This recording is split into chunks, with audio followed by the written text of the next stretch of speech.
At that time, he had no idea that he would end up fighting the monsters in order to prevent the catastrophe from happening. The future he thought he knew would be this chaotic. Who would have thought that he would end up joining the elites? But, in the end, fate had something else planned for him.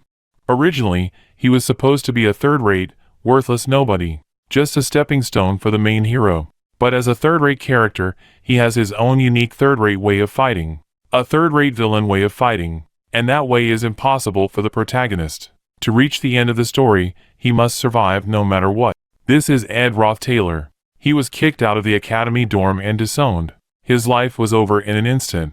Because the infamous Ed Roth Taylor people are talking about isn't actually him. He was transported inside a game called The Failed Swordsman of Sylvania, based on the magic school Sylvania Academy. Usually, when you enter a world, you get some OP power that breaks the rules. But he was so lucky that, of all possibilities, he became the third-rate villain who got kicked out of the dorm at the beginning of the game. He possessed the worst character at the worst time. His status is so low that even insects might have a better status. No wonder, he was the third-rate trampy villain who only appeared in the early scenarios.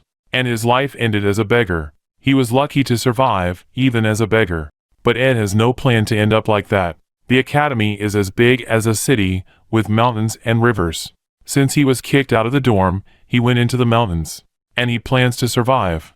The good news is the academy hasn't kicked him out yet, and the fee is paid for this semester. It guarantees a secure future if you are a graduate of this academy. His current goal is to graduate from the academy, but he has only these to survive. He can't even get a job with his reputation. He was able to gather some wood with his wind magic, but it was already too much for him. He was so hungry that he boiled some tree bark in his Holy Grail cup to fill his stomach. After a few days, he started to resemble a zombie because of hunger. After a few days of work, he was able to make a decent shelter. Because of the system, he gained novice craftsman skills. Now comes the food hunting. He caught 2 fish with all his might and was grilling them with his fire magic. After all these struggles, he was just about to eat. A girl came. It's the Princess Phinia, and she possesses the occult insight. Even though she is a princess, she is hiding her current identity. It can detect lies and conspiracies. And she was the one who caught him and got him kicked out of the dorm in the original story. She really has the power to kick him out of the academy. He met someone who he shouldn't have met the most. She was asking why he hadn't left the school yet. He is hungry and exhausted, and his food is burning. So Ed said, "It's getting dark," and she was dumb enough to come here alone without any guard. But the princess told her she was not an easy prey. But Ed surprised her by thanking her for coming to see him. And it really is true. And she didn't expect that. The Roth Taylor family, to which Ed belongs, has a very dark secret. They use their influence to do inhumane excrement on humans. This family is destined to be destroyed. The people of the family will be executed in the future by the Empire. Even though he is in a poor state right now, it is better than dying. This is the only chance Ed has to convince the princess of his truth. Since there is still a week left before the academy is open, the only reason the princess is here is because of the class placement test. It's a test to find the magic bead hidden in the forest. Princess says to Ed that those empty flatteries won't change her decision. But Ed surprised her again by saying that she would never be able to enter Class A without his help.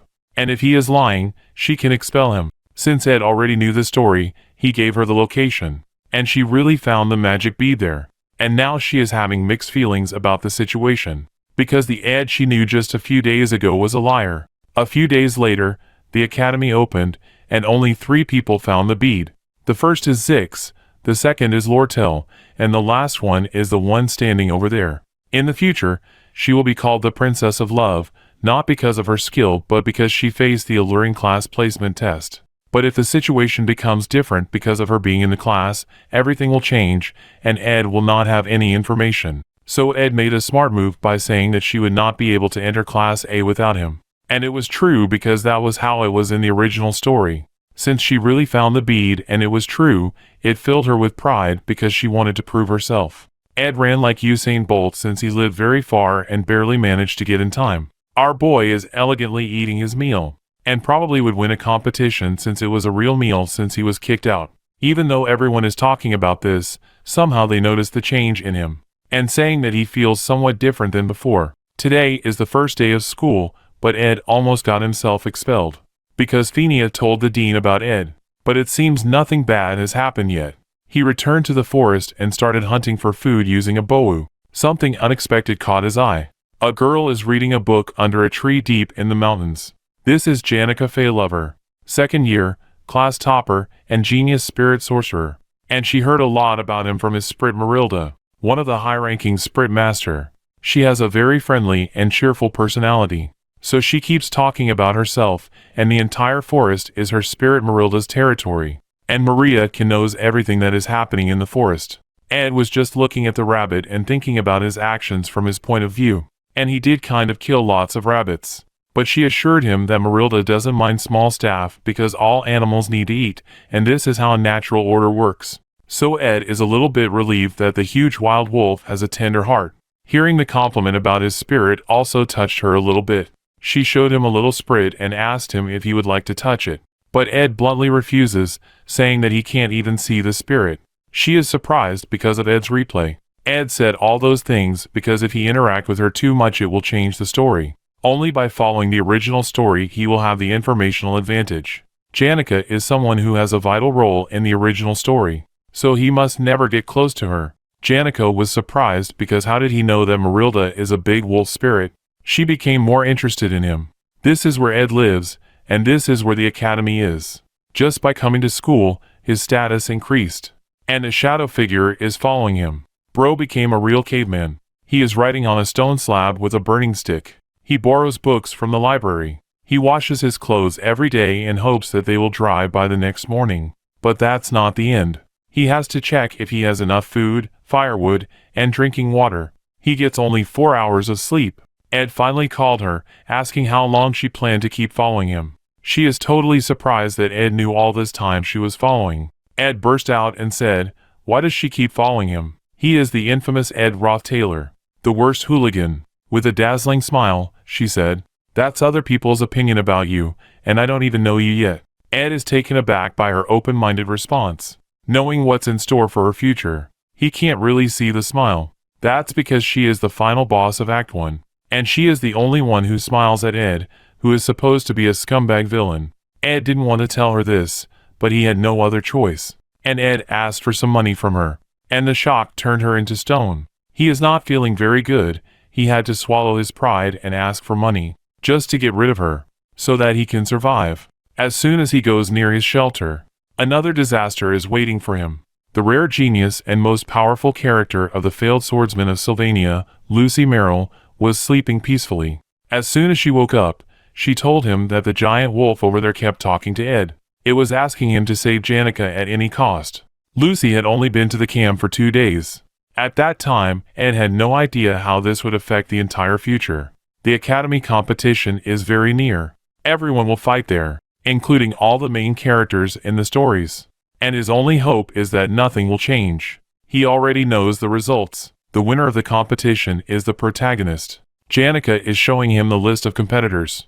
He is also one of them. And the opponent is someone he did not imagine in his wildest imagination. Taylor, the protagonist, is now fighting. And he is also cheering on him because, as a main character, his life was not easy. In this match, his opponent is Lucy Merrill. She is the #1 student in this academy, and she is the strongest. In the original story, the protagonist used light magic to cut through Lucy's magic and catch her off guard. But Lucy was forced to use higher level magic, which was against the rules, and she was disqualified. That is how he won the match. The match began, and Lucy blasted Taylor and knocked him out. The match has ended in one shot. To everyone's surprise, Ed's face looks like he saw a ghost. Because Lucy was supposed to use light magic against Taylor, not wind magic. The future has changed, and the story will be different. And it all happened because of Ed. Because Ed made a sleeping place. Lucy went to sleep and ended up in a contract with the wind spirit. Ed ran like a flash, chasing after Taylor, avoiding Princess and Lucy to console Taylor. Otherwise, it could go very wrong. This win was supposed to be Taylor's turning point. Ed shouted in front of everyone, saying not to feel down and to walk proudly because he did very well. Don't let something so significant make you feel down. He came back for his match against the princess. When everyone is bad-mouthing Ed, Princess alone is thinking differently about him. Earlier, when he saw the desperation to cheer on Taylor, Princess knew it was not fake. "Princess, got ready to attack Ed, and blast Ed with just one attack. Princess is really dumbfounded. What just happened? He didn't even try to fight against her. While everyone was cheering on her, she was confused about Ed's motive and asked him exactly what his intention was. Ed quickly ran, just finishing the match, because Taylor is much more important now, because he is the MC of this world. Princess Fiona also ran after Ed and confronted him by asking what's with him. He didn't even try to win. On top of that, she has many other things going on with her life as a princess. Her mind is loaded right now. Ed understood the situation, held her by the shoulder genially, and told her to take a deep breath and calm down. There is no need to get so worked up. Princess calmed down and is now blushing. While Ed thought that he could go now, Princess started to explain things on her own. Princess told Ed that it was all part of his plan to get out of his family because he knew about the dark secret, and the reason he picked Taylor, so that he can be expelled from family. Even though it's not correct, the dark secret about his family is right. Ed bluntly lied to her to annoy her. He keeps repeating that he doesn't know anything, but this is something for future events. Then Princess asked why he cheered on Taylor. Ed's answer to that is getting on people's positive side since everyone hates him. She can clearly see, even without her lie detector skills, that he is lying. Seeing how fixed Ed is, she let him slide this time. But just before he left, Ed said his burden is nothing compared to what the princess carries. As a princess, she does need to look into politics, but she looks very worn out. She should relax a little bit. Because this is Sylvania Academy, it will be alright. For the first time, someone saw right through her, and it touched her deeply. As soon as Ed finds Taylor, Ilatrice came between them and forbade her to come any closer. She is the main heroine of the story. When Ed was having a conversation with Princess, she came and comforted him. Ed is relieved that MC is okay now because of her. When Taylor asked him why he was here and what is he scheming, he replied that he didn't have anything like that and left. But suddenly, a biggest fire explosion shakes the whole academy. And Ed said, "Is it that time already?" Golden Daughter Lortel and Spirit Sorcerer Janica Faltover are sparring. The fact that Act 1's final boss is Janica means she won the match overwhelmingly. But the state of her opponent scared her mentally. And that is how she will bring disaster. It's already been 2 weeks since the join training ended. Currently, he has a fishing net, so his food problem is solved. And our boy Ed really did put some muscles. And someone from the other side is peeking while blushing by looking at those muscles. Ed asked her what was so great about his place that she kept coming back. To her, this place is like a top secret base where she goes on adventures. Today she came for Ed's advice on something. Her opponent got badly hurt by her and she can't get rid of that thought. Should she apologize or not? Even though her opponent used an intermediate spell, which was not allowed, she still failed. Ed told her that if she feels like that, she should. Everyone adores her and takes her side. While it's nice that everyone is on her side, it doesn't erase the wrong that was done. That's why she came to Ed. Because she knew Ed would not take her side, and that's what she likes about Ed. Because when Ed asked for money from her, she understood it was all just to chess her way. Because there was no desperation normally you see in people. She wishes that everyone would be like Ed. The next day at the academy, she met Lortel Ketchum, also known as the Golden Daughter, the business magnate's only daughter, and she has been hunting him down. She is even willing to buy 2 hours of his time. Even though in the original story she was a hidden hero, she is very crafty as the daughter of a merchant. Our boy is not a simp who will fall for her words. She is trying her best to butter him, and offer him 3 gold coins. In exchange, he has to help her befriend Janica. Looking at the coin, it does feel tempting because of this situation. As Ed says to her, does the great Golden Daughter buy connections with money? Ed offered to shake hands with her. She shoved those coins into his pocket.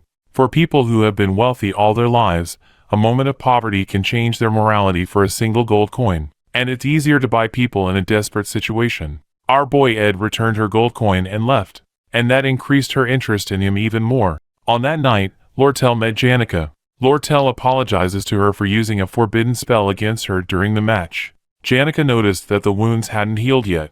Lortel's plan was to make her feel guilty for hurting her, but that didn't go as planned. She mentioned her talk with Ed.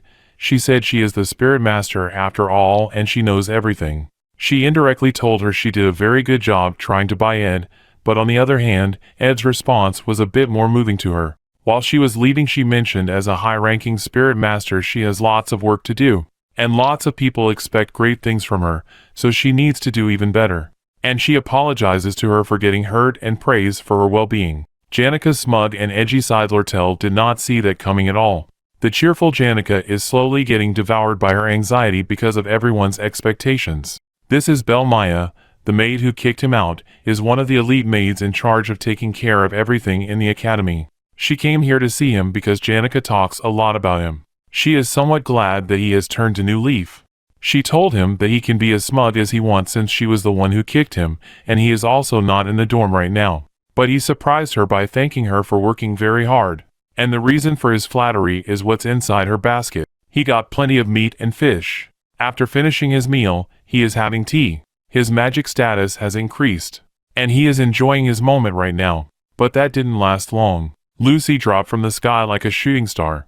Ed camp is demolished in a single moment. Lucy is shaking and muttering the name Belle Maya as if she had escaped from some monster. Lucy skips class regularly, but for some reason she was extra pissed and clenched her fist tighter than usual. So she teleported here randomly. Ed is at his limit and has been punched in the head for destroying his camp. But Ed is surprised not to see her default protective spell. So Ed just let her inner desire take over. Ed regularly visits the library to study, and he is planning to build a sturdy house. A girl has been coming to him since it was almost closing time. This is Elka Island, and she is talking about how Ed is totally different from what the rumor says about him. Suddenly, it felt like there was a big earthquake. It was because of a gigantic magic explosion. That is a summoning ruin to summon the highest ranked darkness spirit, Glaskin. All the top students gathered to handle the situation, and they came to the conclusion that it was none other than Janika Feylover who went berserk due to the spirit of darkness. And because of the strong barrier, people who are outside of the barrier haven't noticed the situation. That's why the Imperial Guard hasn't arrived yet. And by the time they notice it, it could be very late. So they need to solve the situation. But they are up against two of the highest ranking spirits. Since she lost control, the darkness has been controlling her like a puppet. And the reason the spirit of darkness appeared was because she was pushing things too far. Seeing the chaotic situation, everyone looks toward the princess. At this moment, she recalling the advice Ed gave her last time. But she can't do that right now. Everyone is looking forward to her command. She told everyone that they would move after 1 hour with the guard and all the top students of the academy. Among all the information Princess has received, an apprentice librarian named Elka Island is stuck with the worst reputed student named Ed Roth Taylor. Jix is really worried right now and has decided to leave. But the princess tried to stop him by saying to have some faith in Ed. Princess word turned everyone into stone. Jix jumped and left to save Elka. If anything happens to Elka, he will grill Ed alive. After fighting against all those musters, when he opened the library door, he found Ed sitting there, all bitten up. He asked him where Elka was. As soon as he told him the location, he threw him away and ran to see her, only to find her sleeping peacefully. Jix came to his senses and remembered he saw him all bloody, which means he was fighting all this time to protect her. He saw all those heavy bookshelves placed in circles around her to protect her. And to top it off, he left a note for her when she woke up. His respect for Ed reached the highest point, because Elka is very special to him. He belongs to the nomad people, and he was abandoned. He learned to survive on his own. Before learning anything about the world, he learned to survive this harsh world. He lived the life of a beast. One day, he met Elka, who called him. He is like a wolf, walking on 2 legs. The whole time, he lived a lonely life. But she and her family accepted him and gave him a new life. And Elka slowly turned the wolf pup into a human. So imagine just how much respect he has for Ed right now, the one who protected his love. He bows to him and tells him he will repay the debt at any cost one day.